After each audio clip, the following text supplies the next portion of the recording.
আসসালামু আলাইকুম সবাই কেমন আছেন? আশা করি সকলে ভালো আছেন এবং সুস্থ আছেন।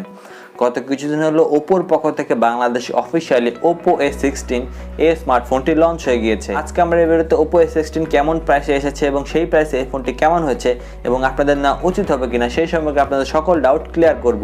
আপনারা দেখছেন টেক ভ্যালি, আপনাদের সাথে থাকছি আমি তাইসি। তো বন্ধুরা, শুরু করা যাক।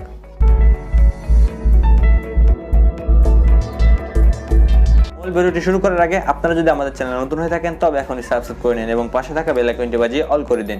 এতে করে আমাদের চ্যানেলের সকল নোটিফিকেশন আপনাদের মোবাইলে পৌঁছে যাবে। প্রথমে প্রাইসিং এবং RAM ভ্যারিয়েন্টের কথা বলে নিই। A16 একটি মাত্র ভ্যারিয়েন্টটি এসেছে 3GB RAM 32GB ROM এর। প্রাইস রাখা হয়েছে 13,000 বাংলাদেশি টাকা। কন্টেন্ট বক্সটি খুলে আপনারা প্রথমে পেয়ে যাবেন ডিভাইসটি, সাথে নর্মাল মানের টিপিইউ কেস, কিছু ডকুমেন্টেশন, ওয়ারেন্টি কার্ড, সিম ইজেক্টর পিন, একটি টাইপ সি ডাটা কেবল এবং একটি 10 ওয়াটের চার্জিং ব্রিক। ডিজাইন এবং বিল্ড কোয়ালিটি, ফোনটি 190 গ্রামের মতো ওজন এবং 8.4 মিলিমিটারের মতো থিকনেস। সো হালকা পাতলা ডিজাইন বলা যায় এবং ওজনটাও খুব একটা বেশি না। প্রাইস রেঞ্জ বিবেচনায় যদিও ফ্রন্টে কোনো রকম কর্নিং গ্লাসের প্রোটেকশন থাকছে না, একটা অটোডপ নস থাকছে, চিন বেজেল বাজার অনুপাতে ঠিকঠাকই আছে। রেয়ারে প্লাস্টিক ব্যবহার করা হয়েছে, বডি ফ্রেমটাও প্লাস্টিকের এবং গ্লোসি ম্যাট ফিনিশের একটা মিশ্রণ দেওয়া হয়েছে। সো ডিজাইনটা আপনার অনেক ভালো লাগবে।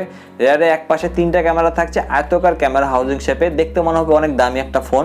ডিজাইনটা রেয়ার সাইডটা অবশ্যই অনেক সুন্দর, কারণ সাইড মাউন্টেড ফিঙ্গারপ্রিন্ট সেন্সর ব্যবহার করা হয়েছে, এই কারণে রেয়ারটা একদম ক্লিন এবং কুল লাগে দেখতে। বিলের কথা হলে অবশ্যই তারা ফ্রন্টে একটা কর্নিংগুলার গ্লাসের প্রোটেকশন চাইলে দিতে পারতো। আর প্লাস্টিক বিলের ডিজাইন নিয়ে এরকম বাজেট সেগমেন্টে অভিযোগ করার সুযোগ নেই, যেমনটা ওয়াটারড্রপ নচের ক্ষেত্রেও খুব একটা কমপ্লেন করছি না। এবং বাটন, ডান দিকে থাকছে পাওয়ার অন অফ বাটন, সেটা একসাথে ডাবল আপ করছে সাইড মাউন্টেড ফিঙ্গারপ্রিন্ট সেন্সর হিসেবে।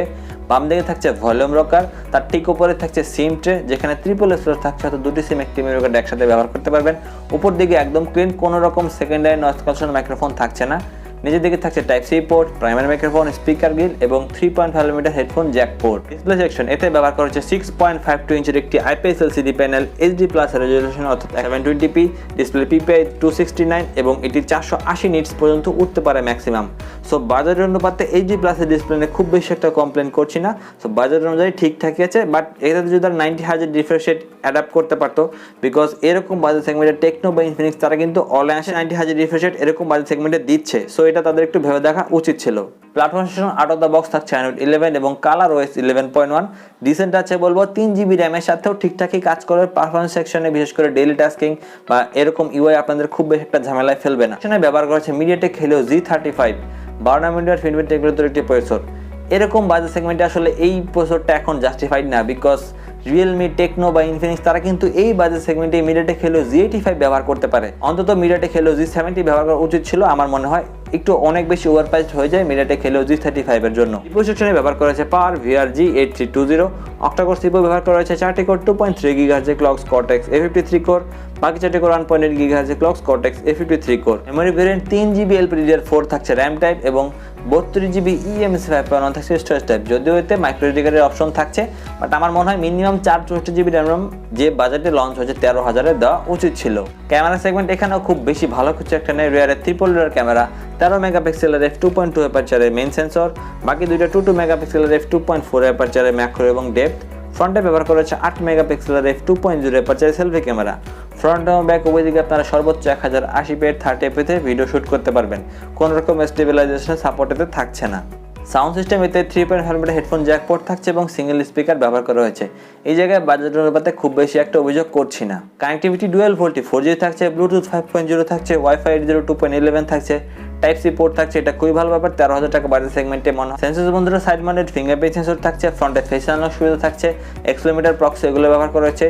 কোনো জাইরোস্কোপ এতে ব্যবহার করা হয়নি। বাজেট অনুপাতে আসলে কেউ জাইরোস্কোপ ব্যবহার করেও না, সেই অনুপাতে ঠিকঠাকই আছে। ব্যাটারি সেগমেন্ট 8.4mm থিকনেস হওয়া সত্ত্বেও এতে 5000 mAh হিউজ ব্যাটারি থাকছে এবং বক্সে থাকছে 10 ওয়াটের চার্জিং সুবিধা। এটি সর্বোচ্চ সাপোর্টও করে 10 ওয়াট। এখানে যদি সাপোর্ট করতো 18 ওয়াট তাহলে একটা বেশি বেটার হতে পারতো, বাট ডিসেন্ট আছে 5000 mAh ব্যাটারি, HD+ এর ডিসপ্লে, অনায়াসে একদিন তো অবশ্যই আপনার এর থেকে ব্যাটারি ব্যাকআপ পেয়ে যাবেন। তো বন্ধুরা, ওভারঅল স্পেসিফিকেশনের বেলায় যদি 13,000 টাকা প্রাইস পয়েন্ট বিবেচনা করি, প্রসেসরের দিক থেকে একদম ডুবাই দিচ্ছে আমার মতে। অন্তত MediaTek Helio G70 দেওয়া উচিত ছিল এবং RAM ভেরিয়েন্ট অবশ্যই 464GB দেওয়া উচিত ছিল। 13,000 টাকা কিন্তু খুব একটা কম না প্রাইস পয়েন্ট। এরকম বাজেট সেগমেন্টে 4128GB থাকছে ইনফিনিক্সের হট 10s। এই স্মার্টফোনটিতে কিন্তু মিডিয়াটেক হেলো G85 প্রসেসর থাকছে, এর 48 মেগাপিক্সেলের ক্যামেরা থাকছে। সো মার্কেট বা কম্পিটিশন বিবেচনা করলে এই ফোনটি খুব কাজের কিছু একটা না। আপনাদেরকে আমার পার্সোনাল মতামত এই ফোনটি থেকে দূরে থাকতেই নির্দেশ করব, শুধুমাত্র একটাই কারণ, এরকম বাজেট সেগমেন্টে বেস্ট লুকিং স্মার্টফোন চান ডিজাইনের জন্য বা স্লিমনেসের কথা বলতে পারেন, রিয়ার ব্যাকটা অনেকটাই সুন্দর লাগে দেখতে, শুধুমাত্র সেই কারণে নিতে পারেন। বাট সেই কারণে এরকম বাজেট সেগমেন্টে ডিজাইনের জন্য ফোন না কোনোভাবেই যুক্ত না আমার পার্সোনাল মতামত। সো বন্ধুরা, ছিল আজকে আমাদের ভিডিওটি কেমন লাগলো, ভালো হয়ে থাকলে লাইক করবেন এবং শেয়ার করবেন। পরবর্তী ভিডিও দেখা বন্ধু সবাইকে আল্লাহ হাফেজ।